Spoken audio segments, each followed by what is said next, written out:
to be with a 10-year-old child. Like, let's get that straight. Regardless if the only thing you had in common was the fact that you were drugging and drinking. But a 20-year-old man and a 10-year-old child have nothing in common whatsoever. I have had an identity crisis from a very young age. I never felt like I fit in. I was silently and slowly killing myself on every level over the span of 28 years. I look back on it now. I'm a woman of mixed origin. I always say addiction doesn't discriminate, right? It doesn't care what side of the tracks you're from. It doesn't care what color skin you have, what size, shape, or form you are. It doesn't care what your social status is, nor your political beliefs or your religious views. It doesn't care. It's an equal opportunity destroyer. My dealers were no longer coming to my house. When they no longer come to your house and they're telling you to get off the street, when your dealers have cause for concern for you, you definitely have a problem. I was using taxpayer funds to fund my habits. I was stealing money from my employees' drawers because they had their coffee money there. I had 24/7 access to the building because of my position. I was like, how am I going to explain this one? My daughter and myself are living in a Mitsubishi Mirage, and I am the senior advisor to this deputy minister. In a drug-induced psychosis, I thought the only way to get down from that high was to take my own life. Desire is fucking motivation, yo, straight up. I know I cannot keep this up forever. Moment I get up, I just wanna know I'm doing my best. And if I'm not, Lord, there has always been a higher power with me for me to be here to live to tell the tale. So yeah, the greatest, most radical change was taking it into faith-based thinking in that very moment and feeling the presence of something greater than myself, because everything I did that day, from picking up the phone and finally asking for the help that I so desperately needed, to walking out my doors, to walking through the rooms of her, like, that was not Alex Talbot doing for herself what clearly she couldn't have possibly done for herself over the span of 28 years. face to face out on the heat, hanging tough, staying hungry.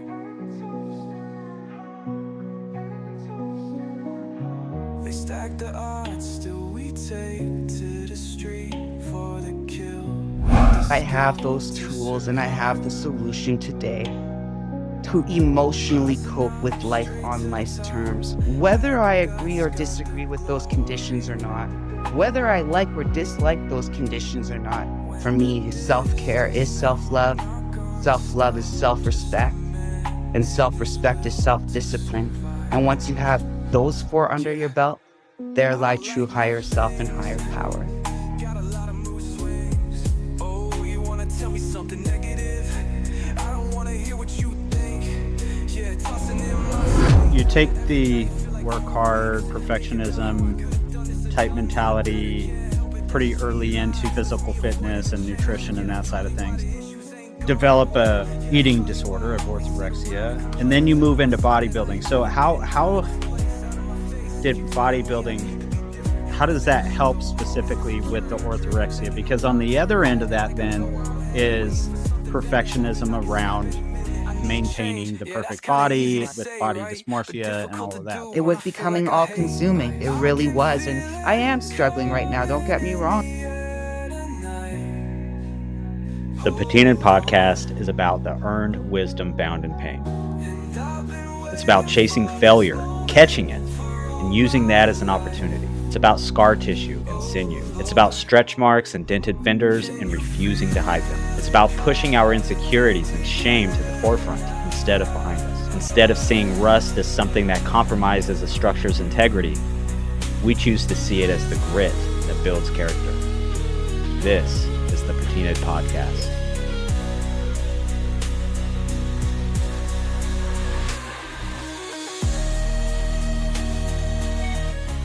Okay, and welcome to another episode of the Patina'd podcast. So today I'm really excited about our guest, a fellow person in sobriety. So really excited to talk on some of that and some of the kind of things that we have in common in terms of fitness and all that. So this is Alex Talbot. And it's funny because my episode that came out this week, last week, was with Ryan Talbot, so of no relation No, whatsoever. we're definitely not I'm related, but guessing. I'll have to check it out.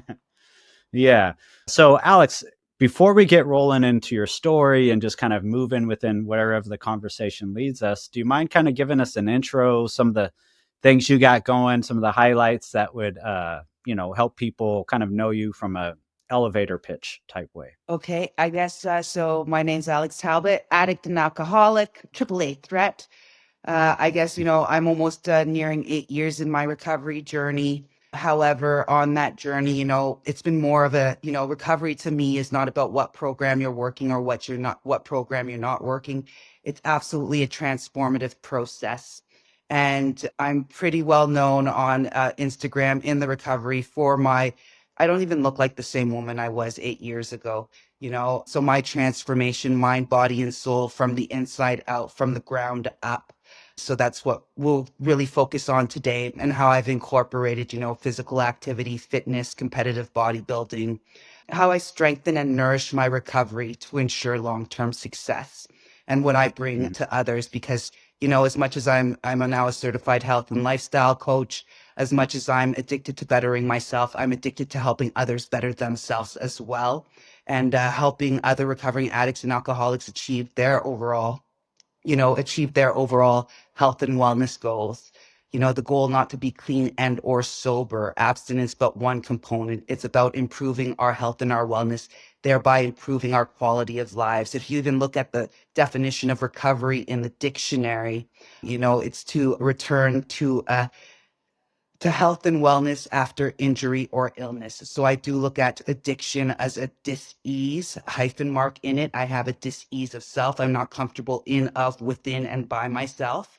So that has, I've now, the further along I get in my recovery and I keep digging and doing that deep introspection and reflection, and, the drugs and alcohol, never the problem. I have a disease that centers in my mind, everything beginning and ending in the mind. So if I'm not of clear and sound mind, I could take anything, give me anything and I can take it there. Any person, place, thing, substance, everything. We can become addicted to everything if our mind is not right. I also look at addiction, from the standpoint of it is a mental health issue in and of itself. So that's in a nutshell, I guess. So we'll talk Yeah. about some of my work, my health coaching practice, how I incorporate myself, the mental, the physical, and the spiritual exercise into my daily life, and where my recovery journey has brought me. Yeah, fantastic. And you're also the founder and head coach of Sober Active Canada. Yeah. You want to explain what that is a little bit? So it's a national nonprofit recovery-based community up here in Canada. Again, like I had said previously, so it's for those addicted to bettering themselves. It's open to all age, all ways, any addiction, any pathway to, and any stage of recovery. And through our online features, online programming, locally based programming, we're trying to expand. I'm trying to expand it right now. It's a lot bigger than I am. I have places where I see it going, but, incorporating, the physical activity, proper nutrition, really looking at the 6 elements of self-care. Self-care can be so much more than just chocolate and bubble baths. Some days it is, but it's a lot more than that, incorporating the mental self-care, the physical self-care, the spiritual self-care, the social self-care, the practical self-care, and the emotional self-care into our daily lives to nourish and strengthen our recovery. Looking at recovery as a lifestyle, and fostering health, hope, and healing nationwide from coast to coast to coast. Yeah, that's wonderful. Okay, well, thank you for that. So, I'm a therapist by trade for mental health field, and so what I want to do is, this is always kind of my therapist side that wants to come out and wants to kind of know how a person has evolved to be the person that they are today. So, if you don't mind, can we kind of get into some of that backstory and kind of childhood experiences, and then just kind of the evolution into addiction and then into recovery and that kind of stuff? Yeah. Well, when I look at it in retrospect, and again, going back to it, right? The drugs and alcohol, never the problem. If I start looking back to being a very young age, right? our behaviors, behavioral patterns, toxic thought processes, all that was ingrained in me from a very, very young age. Okay, mind you, it is in my DNA. God bless his soul. You know, my father was an alcoholic and an addict as well. So I definitely, it definitely runs in my veins. But, Mm. you know, the further I go back, when I look back on it today, you know, 8 years on April 22nd, 2017, I was grossly overweight. When I look at that woman that I once was, but completely ceased to exist on that day, I'll tell you in retrospect, you know, that was definitely a culmination of 28 years of substance abuse. It was a complete lack of respect for myself. Therefore, I didn't command or demand respect in turn, nor did I give it in turn, and respect being one of the hugest signs of love. And then I didn't, you know, and a complete disregard for my safety and security and that of my daughters. I'm a single mother, and I was in active addiction her first 10 years of life. But, you know, a woman that had completely let herself go, that had no self care because she didn't care enough about herself, let alone care about anybody else. And right down to basic hygiene, you know, I completely let myself go. When I go back to it, you know, obviously the first day I walked into the rooms, and we were talking about this just before we started recording, I am a hardcore 12 stepper, and it's known to everybody out there. My anonymity is for me to do what I deem fit with, and I recover out loud so others don't have to die or suffer in silence. So I'm all about recovering out loud.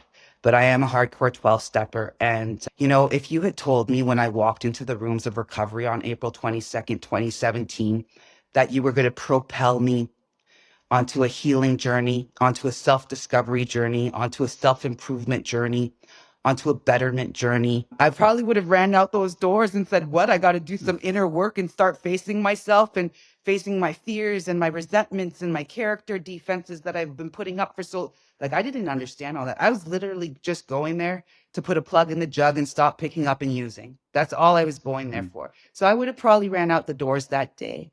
But what a beautiful thing it is through that process, you know, and it is a process, right? As a transformative process, ongoing, daily, God willing, I'm in this shit for the long haul. But, you know, of uncovering, discovering, and recovering myself on a daily basis.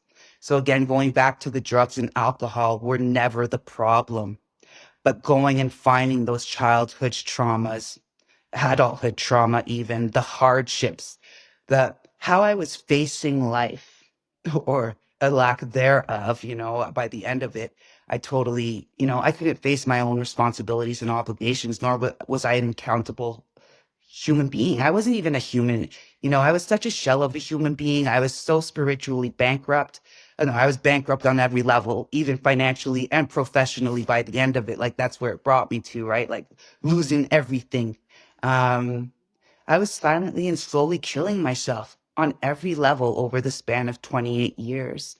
I look back on it now. I'm a woman of mixed origin, so I'm half black, half white. I go back to it. I was doing one of my first podcast interviews about 6 years ago, and the woman that was interviewing me was also biracial. And I said, holy shit, I have had an identity crisis from a very young age. You know, I never felt like I fit in. And I think we can all, you know, I hear so many stories, right? And it's always about fitting in or being a part of. But right, even within my own maternal family, my French Canadian family, you know, racism was very blatant. You know, my grandfather, although nothing, you know, that didn't negate the fact that he absolutely loved his granddaughters, but it didn't stop him from making the racial slurs in front of me and in the household and stuff. Like he didn't even go to my mom and dad's wedding back in the mid 70s because she was marrying a black man, you know. So that's the type of person that he was. So I never felt like I even fit in there. You know, I was never white enough for the white or black enough for the black. I always say addiction doesn't discriminate, right? It doesn't care what side of the tracks you're from. It doesn't care what color skin you have, what size, shape, or form you are. It doesn't care what your social status is, nor your political beliefs or your religious views. It doesn't care. It's an equal opportunity destroyer. But neither do the people that you're drugging and drinking with. they don't discriminate either. So I found that entourage from a very young age where I belonged, where I fit in. But it was a self-centered belonging come to today, definitely a false sense of belonging. And just seeking all that love and that validation in all the wrong places. And then I'll also go back to it, as my father was an addict and an alcoholic, and God bless his soul, he couldn't find this better way of living for himself or his family when he was on earth.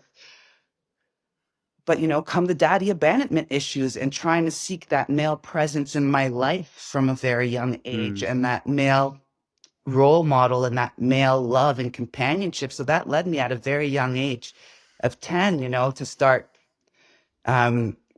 being with very much older men at that very young age, so then comes childhood sexual trauma and that and everything, But here I thought I was finding love and validation and happiness, and I'll always say in all the wrong places, whether it be in the next, baggie of Coke or bottom of the bottle or next guy I'd be fucking or frequenting, and no 20-year-old man should be with a 10-year-old child.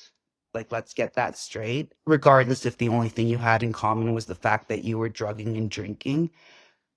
But a 20-year-old man and a 10-year-old child have nothing in fucking common whatsoever, So I grew up really, really fast. But as I had all this, as I lived this dual life from a very young age, I was still academically successful. I was still, professionally successful. And I don't know if that, money, power, prestige, that's all I was going for all the time. I was so money hungry, power hungry.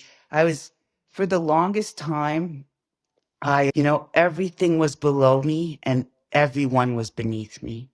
I thought I was the shit. I really, really, really did. I'll even go back to it. My daughter, I had her at the age of 28.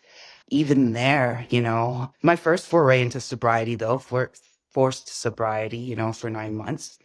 But even there, like she had heard me on that same podcast interview and she had never heard the story before. But that probably she wasn't my worst mistake. But my worst mistake was probably living with her father. We didn't know each other. I think we knew each other all about a month before I got pregnant, And I thought I was so mentally and I knew I was financially stable at the time to have a child. I thought I was mentally prepared to have a child, but that relationship was so toxic and volatile from the jump, and we did end up staying together 3 years too long. But she was not, and she asked me, she's like, Mom, so I was a mistake? I said, you weren't a mistake. You're my greatest achievement. It just took me 10 years to finally show you that you were, and to be the woman that I'm raising, and to be the mother that you ever so deserve. So that was a hard pill for me to swallow back then. Yeah, so I keep on looking and digging deeper, and my work's never done. Every day is a new day. I still, as much as so on April 22nd, 2017, I'll always say it, greatest revelation of all time was an admonition to self, because I was in denial, complete denial. And the only person I was really lying to in the end was my very self. Everybody around me knew it. As much as I thought I was invincible, as much as I thought I was leading a dual life, there's somewhere along, just as like there was somewhere along that fine line that at the age of 10, it was, recreational use and having the time of my life, somewhere along that fine line. And it was quick, dirty, insidious, and freaking cunning, powerful, baffling. But like somewhere along that fine line, it went to, daily habitual abuse. And it just became my daily norm. It had become so regular, so normal to me. It had become my very identity in the end. That's what I glorified and prided myself on. I could out snort you. I could out drink you. I could out party you. You could stay up for 5 days, watch me go. I'll stay up for 6. Like, this is the stuff that I was in competition with people for. And this is what I prided and glorified myself on. And I thought I was leading this dual life. By day, professional Alex, high-ranking public service employee.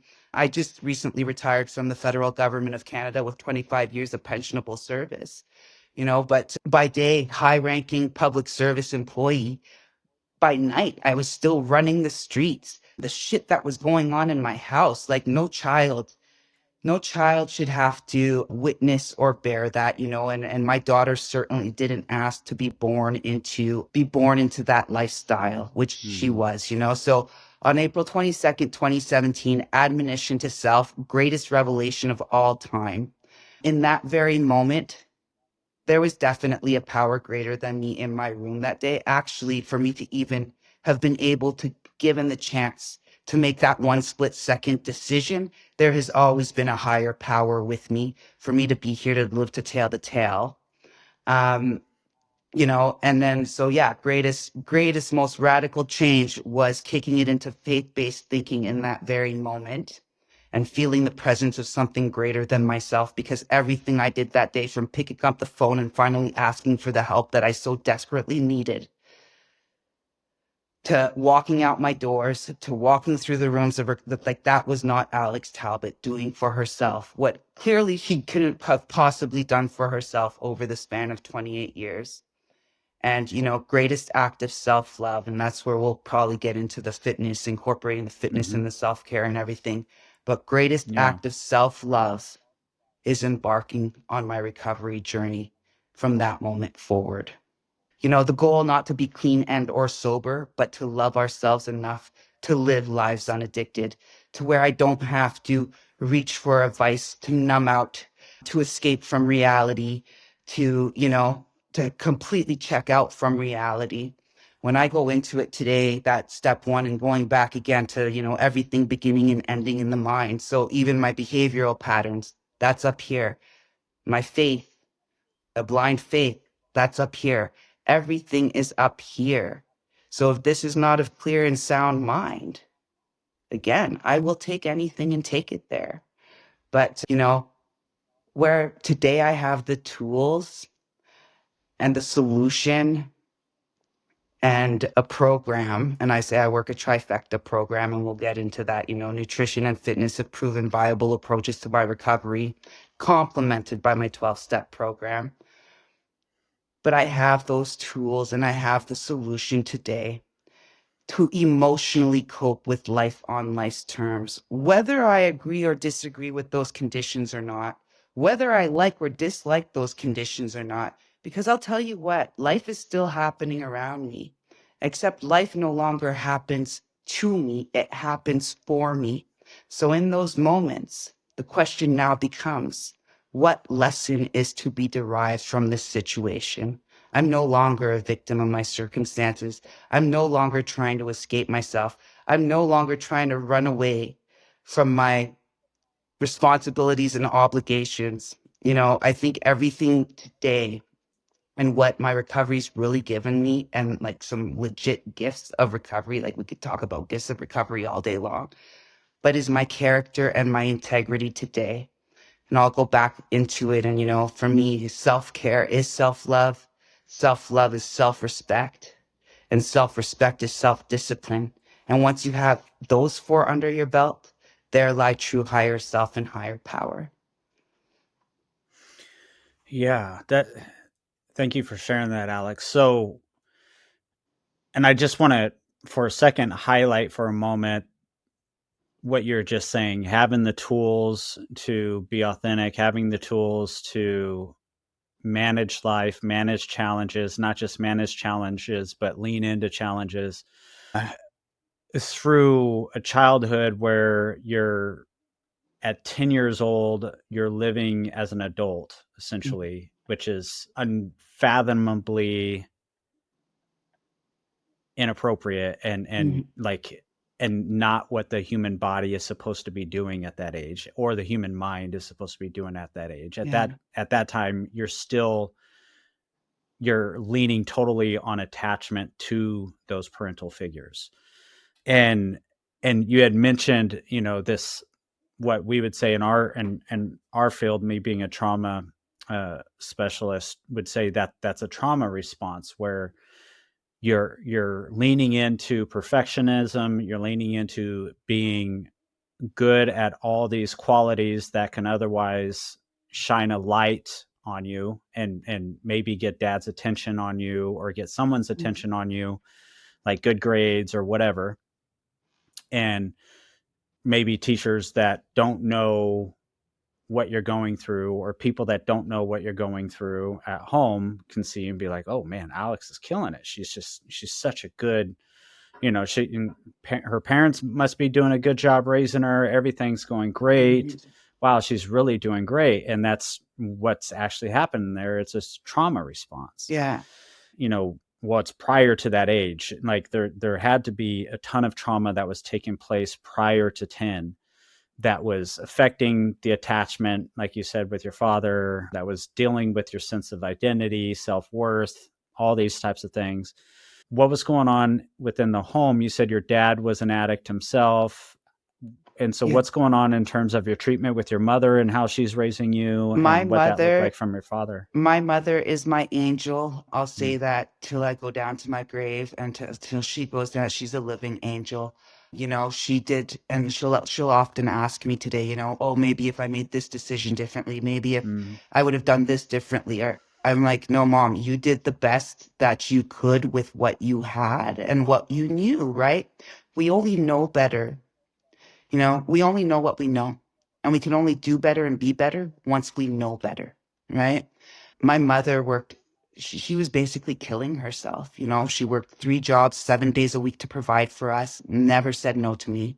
There's a big issue. I'm not a manipulator from a very young age. So when I go back to saying I was an addict and an alcoholic long before I was definitely, admittedly so, an addict and an alcoholic, because that took me 28 years. But now when I go back, and I don't like saying my character defects like we say in the traditional rooms. I'm not a defected person.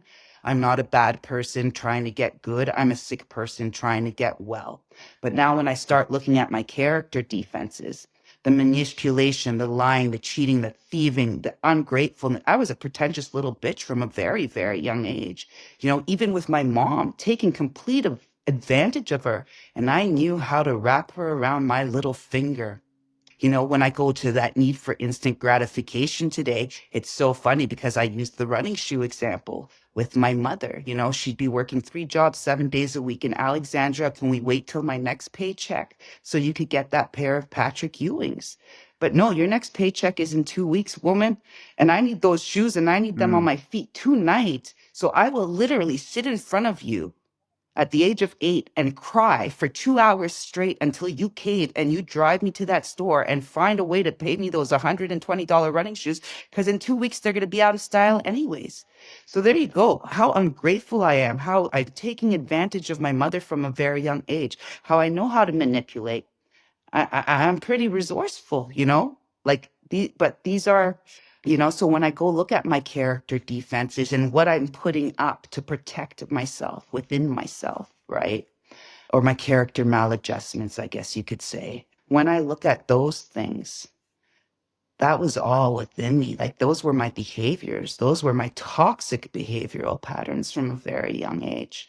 That irritability, that discontentment, and yeah, like that was in me, Mm-hmm. Can I push back just a little bit? Yeah. So, and this isn't to belittle your mother at all. Like, and if she's hearing this, hi, I hope you're enjoying the episode. She'll probably tell you she's the first one that enabled, because she's still to this day, so But yeah, that's what I'd say. So I would say codependency is an addiction. It's just an addiction to a human being because it meets all the criteria in terms of like detox. You take 2 codependent people and you separate them, the detox symptoms look very similar to that of somebody detoxing off of alcohol, to shaking and the DTs, all that stuff.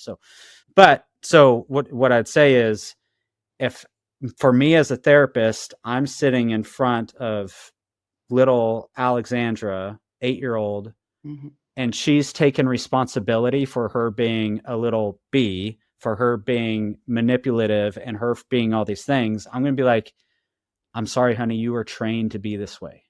Your parents trained you to be this way. You didn't come out the womb this way. You came out the womb needy, as all babies do. But I'm sorry, honey. Like, you're like, you were trained to be this way. Yeah. And it's not your fault at this age for you to take responsibility for being a needy little B, or however you put it, right? Yes. Yeah. But yeah, but yeah, I mean, yeah. so and looking too like at that ungratefulness, and taking like not only taking people for advantage and seeing where I can go with that, and in terms of my manipulation tactics and techniques, I always had a hidden agenda behind everything I did, because it was like take, take, take, right? I never really gave. And but when I look back, like I'll always say, again, I had said it before, if I'm not of clear and sound mind, I will take anything and take it there. So I'm very open about, I don't only have substance abuse addiction. Like I'm not only addicted to drugs and alcohol. I go into my codependency. I go into my love, emotional, and sex addictions, my porn addictions. Again, substance addiction as much as process and behavioral addiction. But what within me, what voids within me am I trying to fill? What underexpressed areas of myself am I trying to express by using these coping mechanisms, right? So I do a lot of work around that today. And I loved how you pulled out my inner child, because I have done a lot of work on my inner child and my subconscious mind, and it's about unlearning and relearning everything that I thought I knew, right? And all that shit that I'm hardwired that way, right? I was born that way. It was what I became to know, right? Again, we only know what we know, right? And we could only do better and be better once we know better. So that's what this whole journey, and I'll go into it. I don't even think I'm, recovering. I don't say recovering from drugs and alcohol anymore, or whatever other addictions I may have. What I'm really recovering from is my toxic behavioral patterns, my self-deception, my delusion, and my self-harm and self-destruction. That's what I'm recovering from, you know? Yeah. And so what does that look like for you as you continue to develop or continue to evolve, and you said you're still kind of working on these aspects, and what does that look like for you today? I'll always be working on all aspects. I think that's what, when I come back to recovery as a transformative process, it's not a one and done. I'll never be, and I don't like even using the term in the past tense, and in some of the literature, it will use it in the past tense as recovered. Okay, yeah, I might be recovered from that hopeless, helpless, and desolate state of mind and body I once was in, but I'm forever recovering if I'm looking at it from a transformative process, because those character defenses, yeah, guess what? The, as much as, like I like to say, because as a 12 stepper, right, we ask him to rid us of all our character defects. I'm not fully rid of them. I will never be fully rid of them. But what I do know now today how to do is identify them and stop them dead in their tracks before they transpire into the deplorable, inexcusable, unacceptable, and intolerable actions, reactions, thoughts, and emotions that they used to, And I know how to prompt myself, and I'm continuously in self-examination, meditation, and prayer mode, like that spiritual continuum and that spiritual wholeness about me, right? That's what I'm really striving for. Progress over perfection. I really like how you said it, that perfectionism bit, because me and my sponsor talk about that a lot.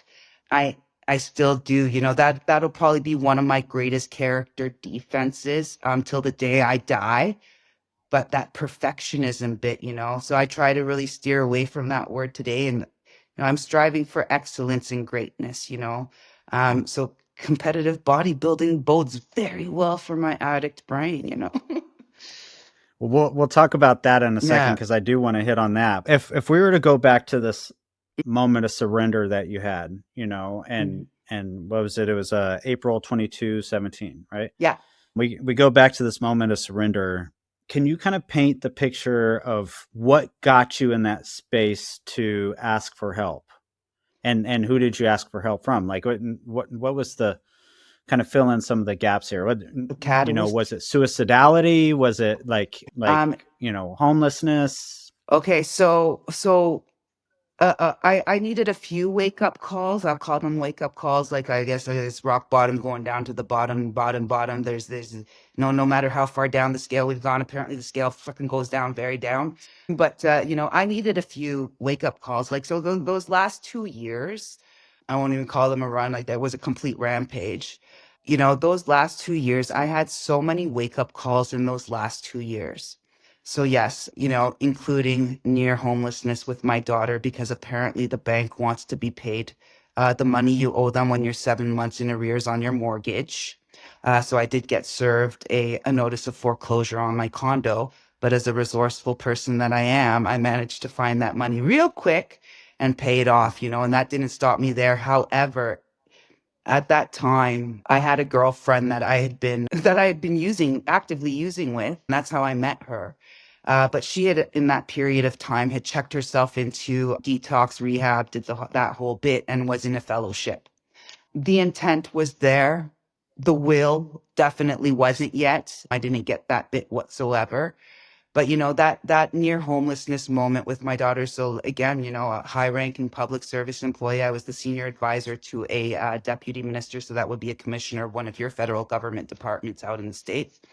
I was a senior. I was like, how am I going to explain this one? Me and my daughter are living out of my little. I don't know. Have you ever seen a Mitsubishi Mirage? How small those cars are? How am I going to Yeah. explain this one that my daughter and myself are living in a Mitsubishi Mirage and I am the senior advisor to this deputy minister? Like, how does one explain that? So there, I had actually gone completely, okay, that's the first point where I was like, okay, I've been making a lot of money for a lot of years and I have nothing to show for it. First of all, I'm almost getting evicted, or not evicted, but my condo's almost getting foreclosed on. I almost have me and my daughter in near homelessness. Like, what are you doing with your fucking life, Alex? That was my first kind of wake up call. But again, like I told you, the will definitely wasn't there. The intent was, I had good intentions at the time. I managed to rack up 28 days clean and sober at that point. And funny enough, so the girl that I had been actively using, I had reached out to her at that time.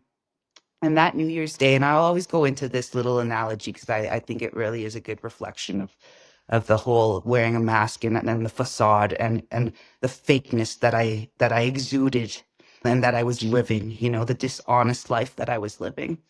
And on that, so that was like at the beginning of December, and come December 31st, right? New Year's. Definitely not New Year's New Me at that point, but New Year's Day, I decided, you know what? I've had enough of this. Like 28 days, I've been clean. I paid off my mortgage. I'm good. I could do this in moderation. It's New Year's Eve, whatever. But the little funny thing is, I was going to a 12-step fellowship ball and dance and a masquerade ball. So I got high all day long, but I thought if I could rack up a little 2 hours between the fact that my last rail and the fact that I was at this dance and meeting and shit, that I was clean, right? I was 2 hours clean. So I actually go to this masquerade ball, and I'm the only one not physically wearing a mask or dressed up, but I'm the only one still wearing a mask because I was high as a kite at that fucking ball. Like, let's get real. And the minute that they did the countdown, you couldn't get me out of there fast enough. And then so there went on another 6-month rampage because apparently I really was not done yet. I hadn't been given that gift of desperation yet. Shortly thereafter, I was starting to get into another very, very, very toxic relationship with a much younger man. So here we are. Cards are turning, right? Tables are turning now. Alex, the older woman, and this younger man, but a very toxic relationship. So that was kind of another wake-up call. The week before April 22nd, 2017, I didn't have my daughter that weekend. Her dad finally came and picked her up for one of his visitations. And in one final act of desperation, before I was given the gift of desperation the weekend after, in one final act of desperation, because my dealers were no longer coming to my house, when they no longer come to your house and they're telling you to get off the streets and you've been these people's payroll for years, when your dealers have cause for concern for you, you definitely have a problem. So in one act of desperation, I went across town and picked up off of somebody I don't even know. But I could tell you what, for putting cocaine up my nose for 28 years, whatever I took that day was definitely not the substance I thought it was. I've spoken to a couple of more people because back then it wasn't really known, right? But we're like, maybe it was fentanyl. But in a drug-induced psychosis, I thought the only way to get down from that high was to take my own life. However, like I said earlier, there's always been a higher power with me. I just had to tap into that source. There's always been a higher power with me because I'm here to live to tell the tale, and I made it to a week later. Don't think that stopped me. Like, I still got high that whole week and drunk and everything, and I was a hot mess. But in that moment on April 22nd, 2017, and I cannot tell you, it'll forever be inexplicable to me why that day, such a random day of all days, why that day out of all days was the one that I was finally done. And I could tell you in my head so vividly. And I mean, it was one split second decision. In one split second decision, unbeknownst to me, I would change the entire course of my life. The couple of things that were going through my head was one, this life no longer serves a purpose. I can't live like this. Can you even call this life? It's not fair to me, and it's not fair, and it's especially not fair to my daughter. She didn't ask to be born into this life. I gave her life, and here I am, the situations I'm putting us in, her and the girl I've given life to, and almost, putting her life at danger and risk and peril every day. From the people I'm allowing into my household, from driving around, bringing her to her soccer matches and her synchronized swimming events, drunk and high all the time. Like, this is not fair to her. And second of all, I had a friend who a couple of months prior to that had given me an ultimatum.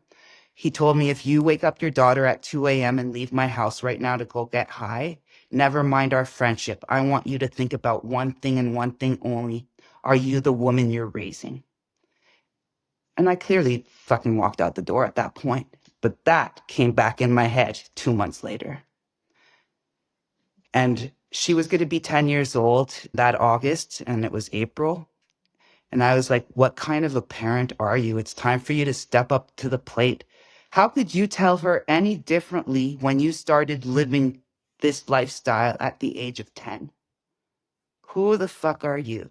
And that right there, I knew that woman, that life that I once lived no longer served a purpose and completely ceased to exist in that moment. And the woman I once was completely ceased to exist as well, right? We got to die to live. And and I picked up, and like I told you at the beginning, right? Kicking it into blind faith. There was a power greater than me in my room that day, because that was not me doing for myself. From picking up the phone, and it was, when we say just a mustard seed of faith, or just that little planted seed, that's all it took. Because that girl, my friend who had brought me to that masquerade ball 6 months prior, she's the first person I called. And I said, I need help, and I need it now. I'm done. I cannot live like this. Help me. And she came and got me, and I probably would have never walked through those doors if I didn't have a hand to hold on to. I think the greatest today in retrospect, looking back on it, those so much courage and vulnerability and so much strength and humility. But that was the first time in 28 years that I had told myself, remember, I was living in that delusion and that self-denial, and that everybody was below me, everything was beneath me kind of mentality. I was on some makeshift pedestal for so long, that I had to definitely be knocked down the few 5,000 pegs that I was on for so long. And in that moment, that's why I say greatest revelation of all time and admonition to self. In that moment, I became to the realization that you ain't shit for shit, and you're just a junkie and an alcoholic like the rest of them. Because in that dis-ease that we have, we also have the dis-ease of perception, right? And that's what kept me in denial for 28 years. Because here I am, high-ranking public service employee, but I wasn't a criminal like the rest of you. Meanwhile, did you know I was committing, and everybody laughs about this one today, but I got my career back after a year and a half, luckily enough, when we say angels put on our path.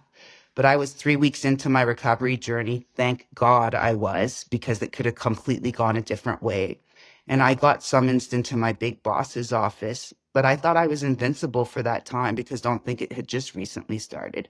I was using taxpayer funds to fund my habits. I was stealing money from my employees' drawers because they had their coffee money there. You know, I had 24/7 access to the building because of my position. And I was literally stealing money, coffee money to use. And I lost my job. And you normally lose your job as a federal public service employee, definitely not in Canada. But Alex Talbot does. And it caught up to me. Everything caught up to me. But, in that moment, 3 weeks into my recovery, in that moment, don't think the thought didn't cross my mind to take my severance package and run with it, because I could have definitely got loaded with it. But I was like, this is, all bad endings are a disguise for great beginnings. Now your full-time job, now that you don't have a job, becomes working on yourself inside and out, mind, body, and soul. And that propelled me into my transformation journey. And I think the main point I want to make about, and if people are here listening and stuff, in the 12-step program, we have that step one is, we admitted we were powerless. And it's the only step that actually has the word alcohol, addiction, or substance in it. We admitted we were powerless and that our lives had become unmanageable. I think that part is definitely blatantly clear. I was powerless and unmanageable by that point. But when I go into one step further is the powerlessness of my mind. For so long, drugs and alcohol consumed my every thought, so I consumed them. They were my biggest priority. And when your consequences of your actions are not even a mere thought in your mind, that's insanity to me. That I'm creating not only my own misery, ruin, and demise, that's also very insane to me. And then that's where I go into, addiction being a mental health issue in and of itself. But today, another great gift of recovery, being able to have, given that gift of the power of choice back to make my recovery my highest priority. One day, one rep, one meal at a time. So as you got sober and started working the program, how quickly did you start to take on fitness as an aspect of your sobriety? Okay, don't think I woke up the next morning and said, I'm going to be a competitive bodybuilder. I didn't even know you can compete in that shit, whatever. I didn't know nothing about bodybuilding at the time. So 3 weeks again. So I just get fired from my job 3 weeks into it, but I'm already in the rooms for 3 weeks. And, that spiritual component's there. Remember, I said I was grossly overweight. I was a 220-pound woman, absolutely haggard, done. I was very old, looking like people today. Like, is this a video podcast? Yeah. I see people like, kind of when I start telling my story, like trying to do the math in their head, and they're like, you must have started using when you were 2 and you must have had your daughter when you were 10. I am going to be 46. So there is something to be said about the natural sober glow. But, that's not what I did it for. Definitely our outer selves are a direct reflection of our inner selves. So back then I actually looked like I was about 60 years old. Probably to me. I thought I looked great though. Remember, I had that disease of perception. I thought I looked so great. But yeah, I was grossly overweight, very, very, very unhealthy, malnourished, really. And people will always say, like, Alex, you were such a cokehead. I don't know how you were so fat, or how you were so obese. And I'm like, the powder diet only works for so long before it has the reverse effect. Like, there is such thing as coke bloat. But when you're looking that I'm, on a 4 or 5 day bender, not eating and doing nothing but drinking and drugging, come day 6, when I decide, oh, maybe it's time to replenish with a bit of food and maybe take a little nap so I could start all over again. In that 2-hour span, I was binge eating, and don't think I had time to make myself anything of nutritious value or healthy to eat. When I say toxic people, places, and things, when I rid myself of all toxic people, places, and things in my life, and the substances and my thoughts and everything that I was consuming was junk and toxicity, right down to the food I was consuming. Because those 2-hour benders 6 days later and how malnourished I was, I could literally eat 4 pizzas to myself. I don't know if you know the French Canadian lactin. So it's like French fries, gravy, and cheese curds. It's about 1,200, 1,600 calories in just one sitting. And I could eat 2 of those to myself in those 2 hours. And, everything I was consuming was junk. When we say diet is so much more than what you eat, it's who you surround yourself with, what you're watching. It's everything, what you're reading, what you're listening to. It's everything that you're consuming and ingesting, right? Everything was toxic. So all the junk, like the junk. So for me, when I adopted clean living, it was clean living 100 right down to clean eating. I decided to rid myself of all toxicity in my life. But 3 weeks into being in the rooms, I had read John C. Maxwell's quote, "Change something you do daily, change your life. Your success lies in your daily routine." Those are still my words to live by to this very day. I completely overhauled my daily routine because let's get real, up until that point, my daily routine was drugging, drinking, working. Drugging, drinking, working. Drugging like clockwork. Every day in, day out for forever, right? It had become my lifestyle. So I completely overhauled my daily routine. And, we were talking about it before we started recording. But if you tell me, like in the traditional rooms and in the traditional sense, we say, we have a mental obsession, a physical compulsion, and a spiritual malady, and there lie the dis-ease in addiction, right? I have to attack those 3 on the daily. So I kicked it into overdrive. I started doing mental exercise on the daily, from journaling, mind setting, practice, reading positive affirmations, drilling that shit in my head, setting the tone for my next 24. Going into prayer and meditation, going to my meetings every day, starting to work my 12 steps because that provides me my spiritual program of action, and starting to apply. And I don't only apply all those, they're the foundational basis for everything I do today, because how I do one thing is how I do everything today. So I don't only practice those principles in all my affairs, but across all facets of my life. So how I approach everything I do, whether it be in my relationships, my body build, everything I do comes back to those 12 spiritual principles and the directions, like my design for better living today, right? I have a template on how to live better. I have to populate it so that it works for me on a daily basis. And then going into the physical exercise also on a daily basis, but I couldn't even do 2 minutes of cardio back then. I was so unhealthy. I decided to, I tried to do this cardio hip hop because I am a formerly trained dancer, but my dance career was short lived at the age of 13. And clearly I had other priorities in life. So my dance career was very short lived. And I'll always say, I raved myself to a life of addiction because I was one of those little raver kids back in the early 90s, in the infancy of the rave scene in Toronto. And I raved myself to a life of addiction, but all these years later, at the age of 38, I managed to dance myself back to health. But in those first few days, because I couldn't even do 2 minutes of the cardio hip hop that I found, it was so dope though. And I was like, I will get back to there. But I started noticing, I found community. I found a group of women that were going like up by, because don't think I was financially capable to go on a nice like Thailand, like freaking yoga retreat or anything, or go to Bali or something. Like I didn't have the means at all to do that at the time. But I found this group of, like they say, right, the opposite of addiction is connection. But that's not only connection to higher self and power, but connection to nature and connection to community or family.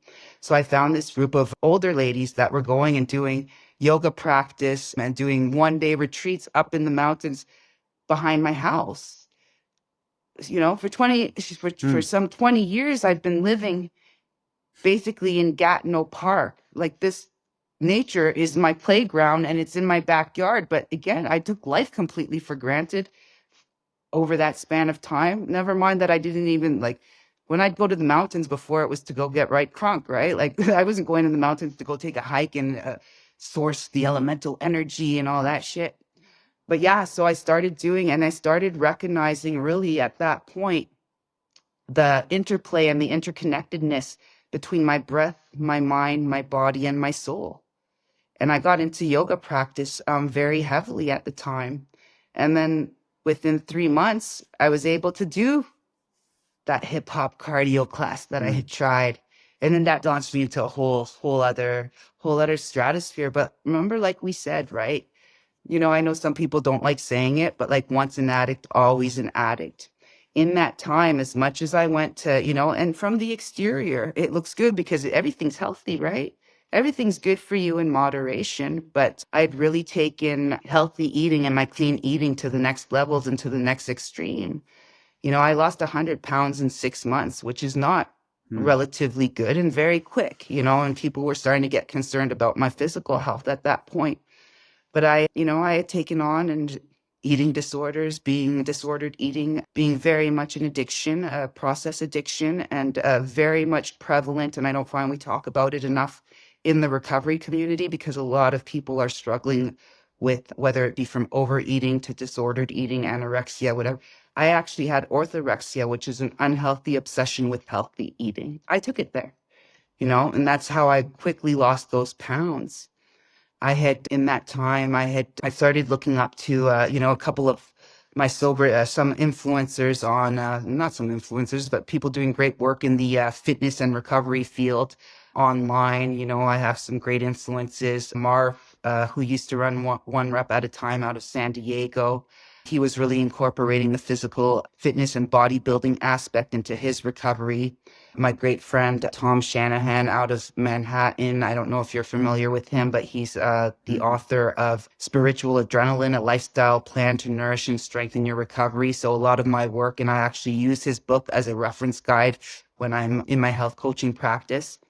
And Carly Young, who was actually my first competition coach out of Boise, Idaho.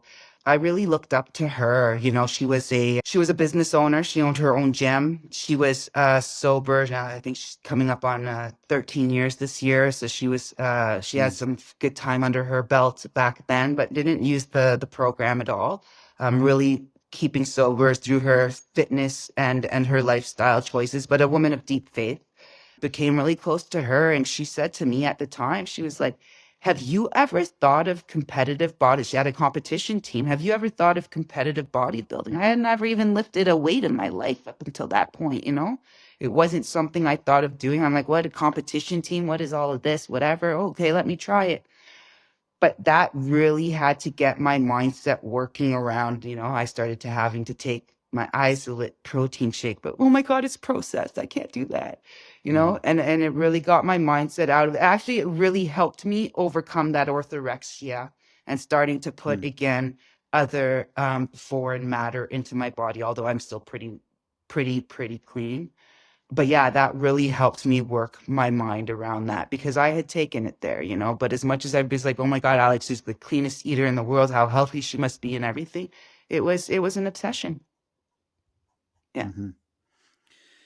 Okay, so you take the work hard, perfectionism type mentality pretty early into your physical side of things and like physical fitness and nutrition and that side of things. Kind of develop a eating disorder of orthorexia, and then you move into bodybuilding. So how did bodybuilding, other than now needing to take in maybe more calories or needing to take in protein shakes, which are Yeah. I had to processed bulk up for technically my or first whatever. competition. Yeah. So how does that help specifically with the orthorexia? Because on the other end of that then is perfectionism around maintaining the perfect body and getting the perfect body with body dysmorphia and all of that. So talk about some of that. Yeah, so really that got me out of obviously the anal need to always be so obsessive about, because like at that point I was literally sitting here watching my almonds germinate for 2 days so I could make my own almond milk and nut butters and stuff, you know, and allowing myself a little bit more liberty and freedom around what I was putting in my body, and not everything had to be made by me, and I didn't have to count every single ingredient and make sure there was no chemicals going, you know, like that really helped me in that respect. But obviously, you know, as the years went on, and I like I said, you know, I obviously just recently retired from bodybuilding after 7 years of doing it competitively. I left on a high note, probably the best physique I've been in my life, the best mental, spiritual, and physical shape. But you know, I know how to identify my issues today and stop them dead in their tracks before they transpire into or morph into new forms of addiction, right? I definitely stopped because it was time for me to reprioritize my family and my other life goals. It was becoming all consuming. Let's just say it really was, you know, and I'm at this point in my life where I'm trying to find again recovery being a transformative process, but returning to an aligned, balanced, and harmonious state of self. And it had definitely become all consuming by the end. Hmm. So yeah. I don't So say, you know, I say I retired. I don't know, like I do miss it already, but I definitely know I need a good 1-2 year off season or growth season if I want to get back to it and go.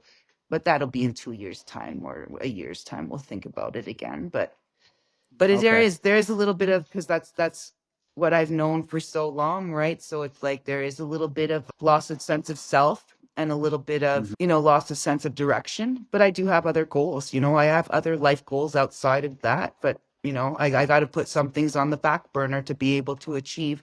And that's what I find a lot, you know, and that as much as I have, you know, workaholism, let's talk about that, you know, like I was a career public servant. I did get my job back in the end after a year and a half. Somebody was following my journey on social media. Social media can be a very powerful tool. He even told me that. But like, you know, another deputy head had reached out to me on a Monday morning and said, "Hey, Alex, what are you doing and where are you now?" And within 3 weeks, he brought me back into the Federal Public Service of Canada. And, you know, he told me people are deserving of second chances.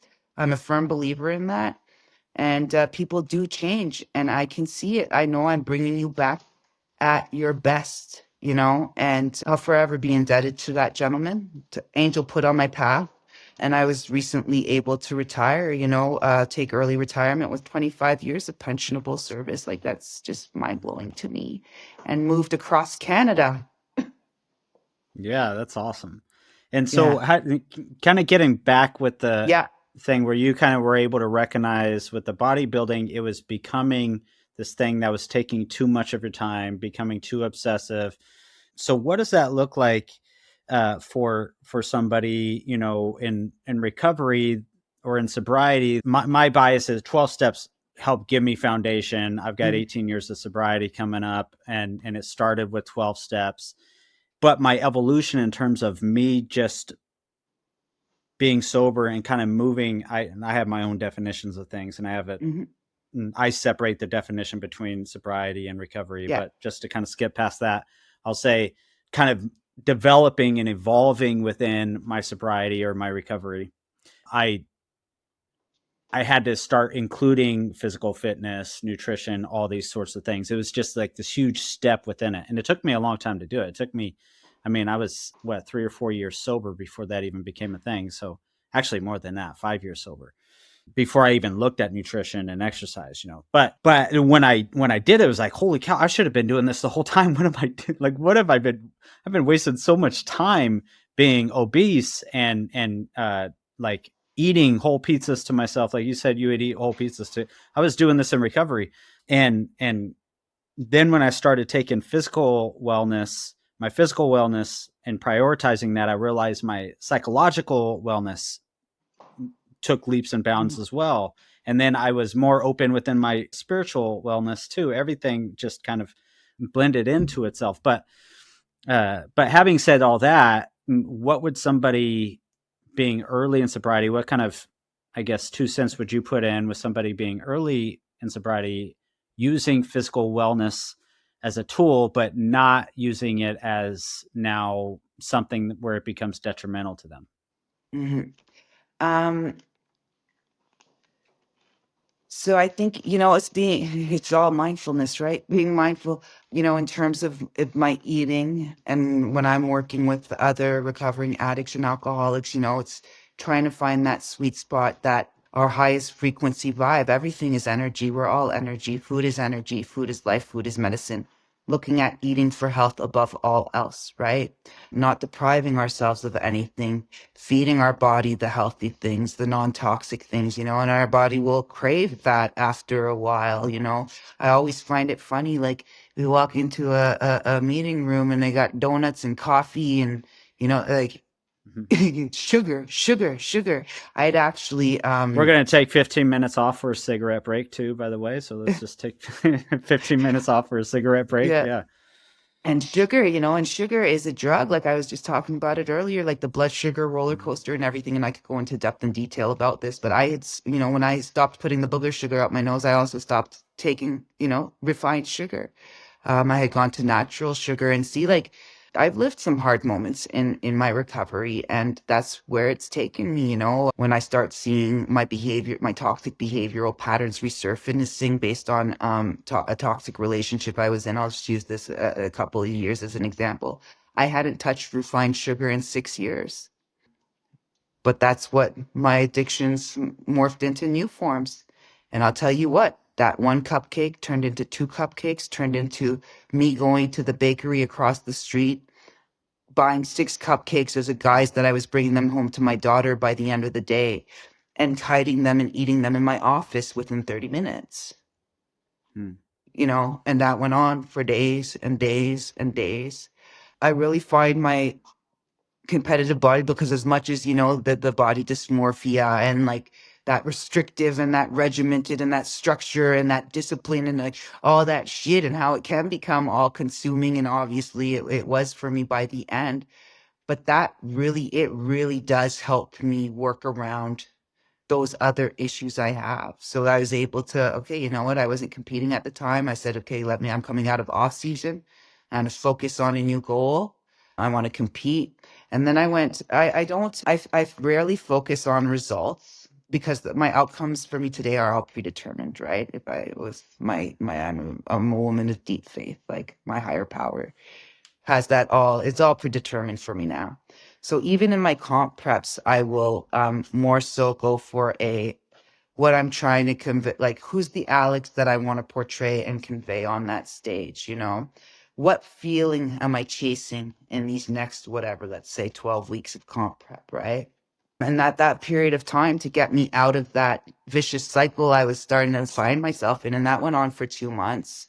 And I launched on a pure sugar addiction. And that's all I was eating. And then when I decided to regain control of my life at that point and of my health, I decided to compete, and I went back to basics. I went back to basics in all my affairs, right? But my whole concept at that time was to obviously I need to go profound within myself and go back to basics to grow pro. And I actually got my pro card 12 weeks later. But and that's incorporating and going back to going profound within myself on a spiritual level, on a mental level, on a physical level, to then, I always say, it's all about my further evolution, mind, body, and soul. It's my mental growth, my physical growth, and my spiritual growth, and progress on every level, and always striving for that betterment and that greatness and that excellence. Mm-hmm. Yeah. And so kind of within the same topic, we have the other end of it where it's one would be, let's say we're talking about body dysmorphia as a potential danger within the bodybuilding scene, which it is within the bodybuilding scene, if we're being real. Not everybody though. Like I've had another guy on, Tyler Bray, who's a jiu-jitsu black belt, but also IBBF, did I say that right? Pro bodybuilder within the wheelchair division. IFBB, And, okay, yeah. IFBB, sorry, yeah. So but yeah, within the wheelchair division, and he was kind of talking about how for him the body dysmorphia isn't a thing. He sees himself more as like this canvas that he's working on. Mm-hmm. So anyway, so it's not within everybody would be. Not every bodybuilder has body dysmorphia, but it is important, especially if you're in recovery, to really really have an honest reflection about that for yourself, because Mhm. there is a tendency to become obsessive towards things. Well, So that's why, so yeah, that's why too. I'm 100% natty. Some people might not think it, but I am yeah. 100%. I don't even take so much as pre-workout, Mm, just because I think the heart palpitations would kill me. But like, the only thing I'm really taking is an isolate shake, and everything else is my vitamins and all my nutrition, and everything else I need is derived from the food that I consume. Right? oh I'm yeah. 100% natty. That's my honesty. That's my integrity. That's my character at the end of the day. Those 12 spiritual principles, right? How I do one thing is how I do everything. I know Yeah. for myself, okay, and live and let live. Go with it, have fun, whatever. I know a lot of people that are in bodybuilding that clean and sober, but still using steroids. Is it a mind altering substance? Is it not? I don't know. Whatever, live and let live. I know for me personally, I don't even want to go that route because I could see exactly where I would go with it. Mm, yeah. And I think too, Yeah. like, and in terms of that, and I am struggling right now. Don't get me wrong. It's the first time in 6.5 years that I'm finding myself at a apparently natural, healthy, 165 pounds for a 5'10" woman.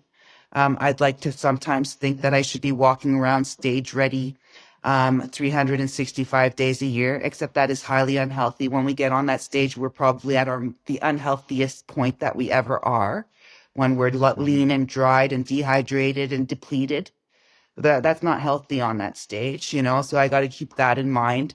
I really liked how you were getting to it. Healthy isn't a body type. And you had alluded to it when you were talking about starting to integrate the physical activity and the fitness into your recovery. The importance, right?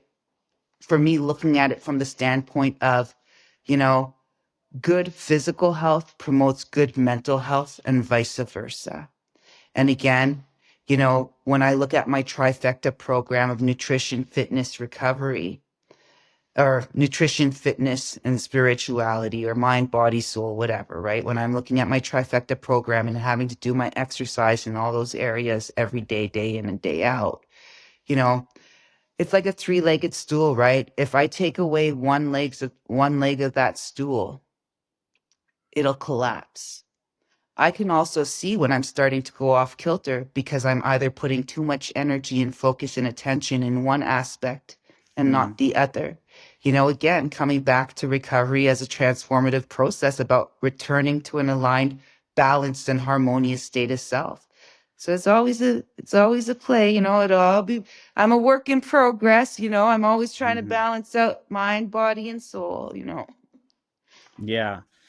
And the Yeah. synergy, right? And I think that's what people don't understand, that how the interconnecting, they're at interplay all day long, right? Mind, body, soul, at interplay all day long. So Mhm. Yeah. So, kind of going within the other side of this, I don't know if you've heard about this. Fergie Tovar here in the States in San Francisco. I'm just going to say the quote, right? So the uh, quote, fat czar, quote, weight stigma and weight neutrality consultant, San Francisco just hired, right? So, her job essentially, and what her books are, is to promote that it's okay to be fat and obese or overweight, and it's unhealthy to promote anything in the opposite direction of it. It would be you're causing more and more stigma and issues if you try to focus on health and weight, or on being of a particular, what physique, would I say? Not physique, no, but weight, within a weight standard. Like, standards. to say, there's two sides to it, right? Mhm. There's like you said, when you're up on that stage, that's skinny and healthy, in order to get as lean as possible and all that sort of stuff. And then there's the other side of it, where there's being overweight, not even just Mhm. being obese, but being overweight. And is there, I guess the question would be, how do we keep integrity with and honesty with saying there is something that is unhealthy, while at the same time not shaming and saying, Mhm.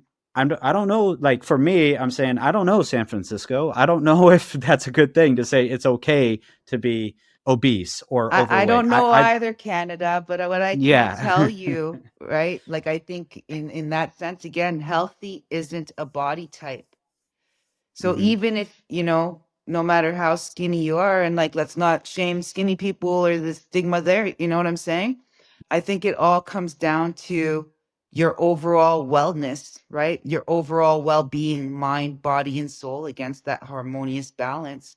Whether you're skinny, whatever, when it comes down to health issues, heart conditions, diabetes, all these things that don't need a pill or medicine or chemical Hmm. to cure anymore. Actually, Hmm. exercise is a more effective medicine and tool, natural medicine, than antidepressants. So, Yeah. let's get people off of all these pill concoctions that we're giving them. Like, we won't even get into the pharmaceutical companies and the money that doctors are, and start promoting, physical even walking. Walking is the most underrated form of let's not even call it exercise, because exercise bears such a negative connotation to it if you're not results driven. The exercise is the word for that results driven people use. We're doing pleasurable movement for your body, moving your body. A body in motion stays in motion. All the ailments and all the diseases and all the, that it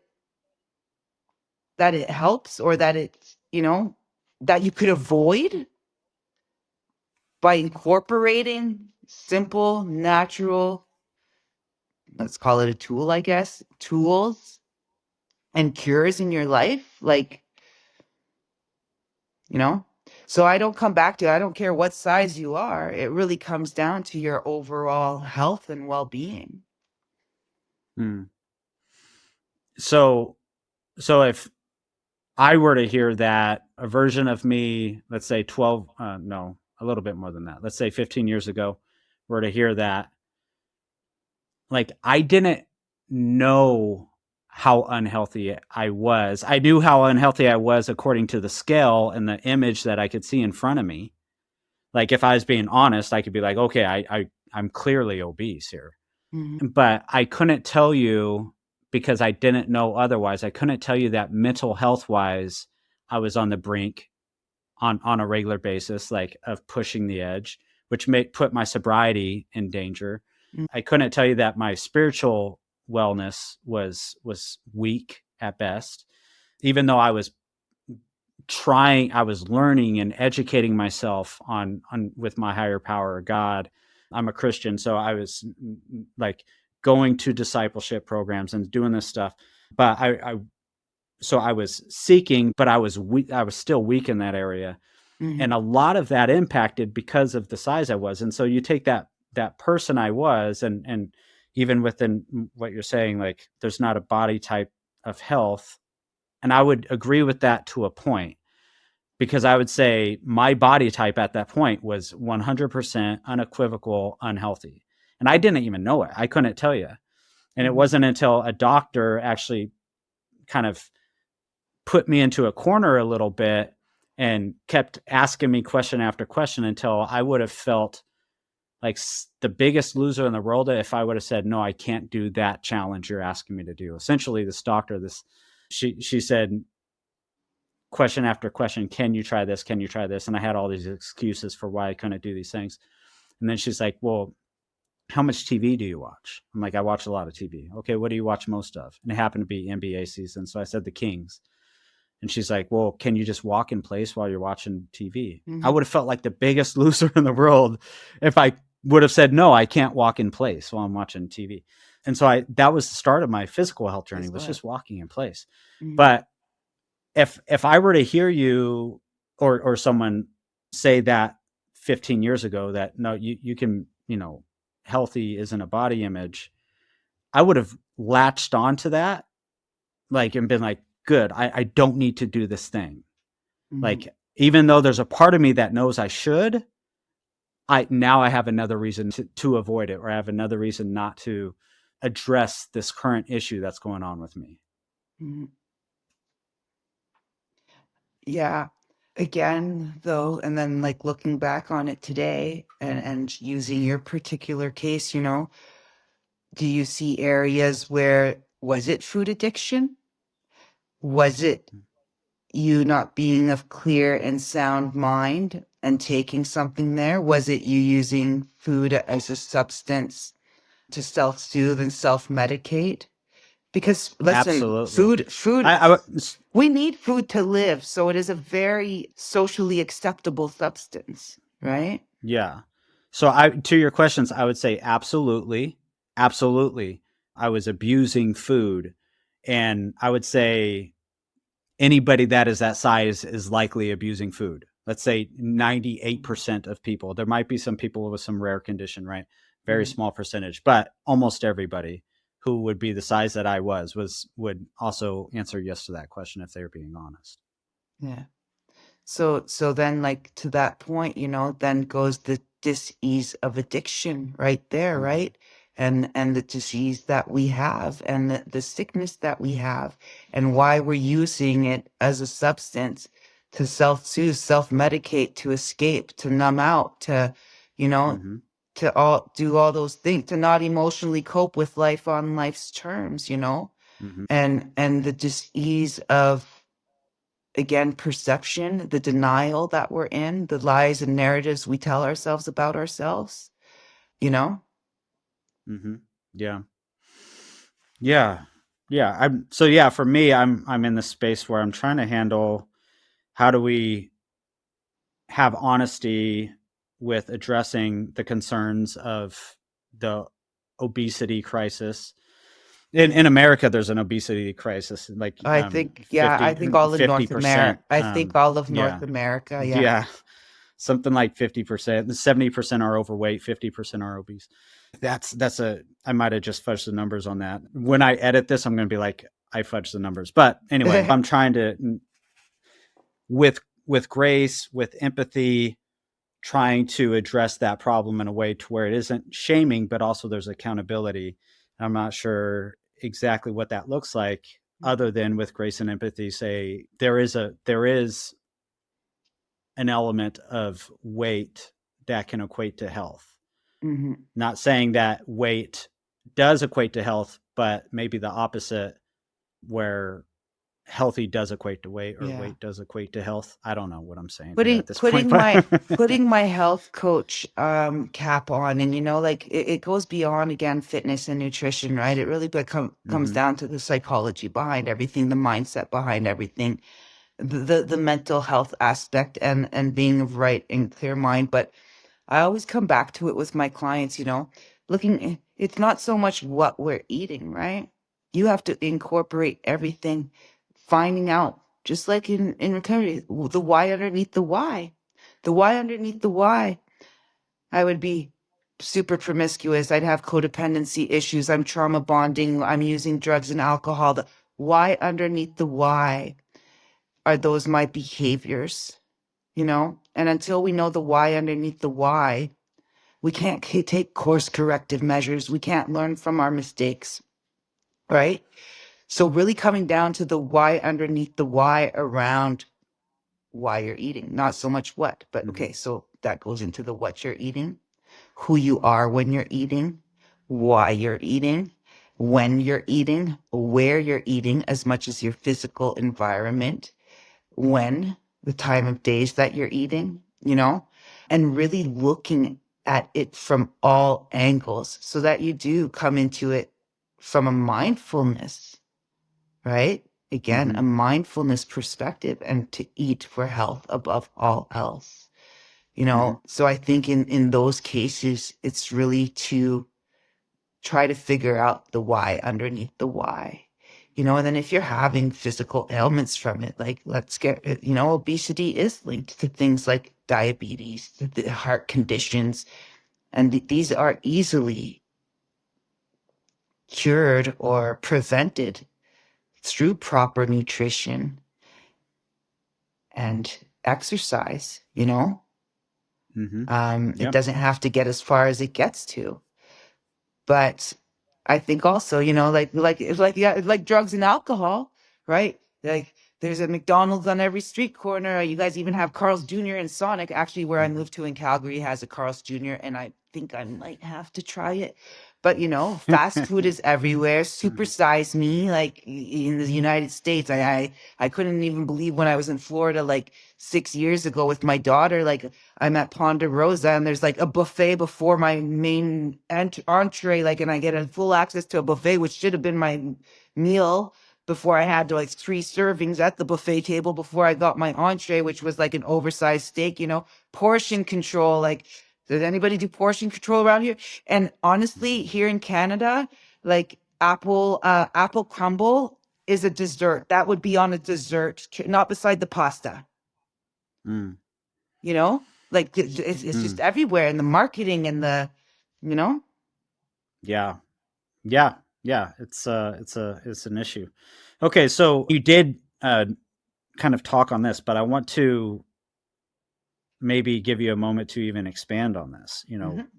The responsibility that you felt as a mother and the responsibility of motherhood, and that was one of your primary reasons where it's like, okay, I can't do this anymore. My child's turning 10. I can't. And it's interesting that she's turning 10 and it happened to be the same age where for you turned to addiction. Yeah. And so it is interesting that it was around that same age where for you had this wake up call and you're like, I have to change. The question was presented to you, which was very insightful. Are you the woman you're raising? And so kind of going forward, what does that look like for you being a mother in sobriety to take on this responsibility that is the most important responsibility that you have in your life? So, and with this child that you said, is like, she's not a mistake. It's the greatest thing that's ever happened to you. The best blessing. Yeah. She is my greatest blessing and she is my greatest achievement. It really took me and for a long time I faulted myself, but the past is the past. It is what it is. I cannot change it, and sometimes it will come back to bite me in the ass and pay back the bitch. And, my faults and my failures could come back to haunt me today. Except, all I could change, thank God I have the wisdom today to know the difference, that all I can change is my behaviors, my reactions, my actions, and my approaches moving forward, onward, upward from this moment forward, right? We're constantly changing. We're constantly changing anyways. Change is inevitable. Growth is optional. Transformation is a conscious choice. And I consciously make that decision every morning, to change. And I'll always say, right, and in the big book of Alcoholics Anonymous, it does state, the spiritual life is not a theory; it has to be lived. I'll forever be living my amends whereby she's concerned. I can ask for forgiveness all I want. I could say sorry all I want. Actually, I probably asked for forgiveness and said sorry over the span of 28 years a million gazillion times, but I have to show it today that I'm deserving of that forgiveness. I have to show it in my changed behaviors. I have to show it in my changed character, in my changed thought process, in my changed way of doing things, right? And then that's where I come back to today, being a mother, individual, woman of her word, and that my words are worth their weight in gold today. And my actions match up to my words. I walk the walk and talk the talk. So even like I use this as an example, I could be in a meeting room where I could be sponsoring, working with another woman, for an hour or two. But it's who I am outside of that room or outside of that session, who I am outside of that, the other 23 hours in the day, who I am and what I'm doing. Because integrity is doing the right thing when nobody's watching, right? So for me today, my character and my integrity are everything to me. And that transcends into being a woman, individual, mother, and a human being of her word, living in honesty and in truth. Living, breathing, eating, sleeping, honesty and truth, Honesty to me is the hugest sign of disrespect. And disrespect is not a sign of love, right? If we go back to it again, right? Respect being a huge sign of love, and coming finally to that place of uttermost self-respect for myself. Therefore, today, remember how I said I had a complete lack of self-respect for myself? Therefore, I didn't command it or demand it in turn, nor did I give it in turn. Today, the fact that I have the utmost respect for myself means that I have the utmost respect for everybody else around me. The fact that I'm taking care of myself today, that I care enough about myself to love myself this much, my compassion and my care for others is thousandfold, right? I always say, our recovery must come first so that everything we've come to love and everyone we've come to love, including my very self and everything I've worked so hard towards, and not even my sobriety today. You can't compromise my sobriety. I got my recovery on lock. For me, what it comes down to today is the people and places and things that compromise my peace of mind, my serenity, and my freedom that I've come so hard to work towards. And when we say in the big book, in those step 9 promises, we shall know a new freedom and a new happiness. They shall know a new freedom and a new happiness too. So first and foremost, my recovery is for myself. I have to want it. No, I have to be willing to do whatever it takes for myself. But ultimately, my daughter will benefit from my recovery. As much as addiction is a family disease, recovery is a family affair. I think that's a mic drop right there, Alex. That's why I ended it like that. Cool. You're a pro. All right. So thank you so much, Alex, for coming on. It's been an honor. Thank you for having me. Thank you so much for sharing your platform with me, allowing me to share my experience, strength, and hope. I stress it all the time because I myself am a podcaster. Lived experience is our teacher. If you're out there suffering or struggling, please reach out and reach out often. We've both been in that situation before where it's the scariest shit you'll probably ever do in your life. But again, reaching out for that help that you so desperately need, or that you're urging for, I beg of you to reach out. My DM's always open if you're looking for me on social media, Alexi Talbot _healthy_XXL, or at Sober Active Canada. That's probably the easiest handle to remember. But, please reach out and reach out often. I think just one last thing I want to stress, that there is so much courage and vulnerability and strength and humility, and it is going to be the scariest thing you're going to do. But without the power of we, there would absolutely be no me today. And even if, I can't be everything to everyone today, I know that for sure. But, there's a flavor out there for everyone. And just because I did focus on, some of 12-step jargon and 12-step recovery and everything, there are so many pathways out there to recovery. There are so many communities out there today. There's from peer support groups to, groups for sober, curious women. I work a lot with She Walks Canada up here in Canada, which is a movement for sober and sober, curious women looking to change their relationship with alcohol. The traditional rooms is not the only option out there today. There are so many different pathways. They're all as viable. So if you reach out to me, I can definitely steer you in the right direction, because what works for me might not work for somebody else. We're all unique. We all have the right to our own beliefs and our own way of doing things. But please reach out, and reach out often if you are suffering or struggling. You're not in this alone. Yeah, and what I'll say is I always put the guest, the link to your Instagram will be in the description box of the YouTube video, and the Spotify info box or whatever. The link to connecting with you will be in there. So if you didn't happen to write down that handle, you're driving or something while you're listening to this, just go ahead and check out the description box, and there'll be a direct link to where you can connect with Alex and DM her, just like she said. So, and hit me up. All right. Yeah, hit you up. All right. Thank you, Alex. Thank you for coming on. Thank you so much for having me.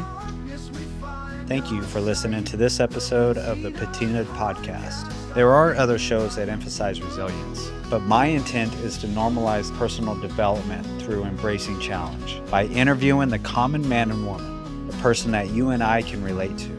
If you are someone who wants to soak up the insights of normal people doing extraordinary things, please subscribe. If you know somebody who is overwhelmed by fear and complacency, please share this podcast with them. I'm your host, Kenny Hill, and I run a private practice near Sacramento, California called Recovery Hill. My website is in the description tab along with my social media links.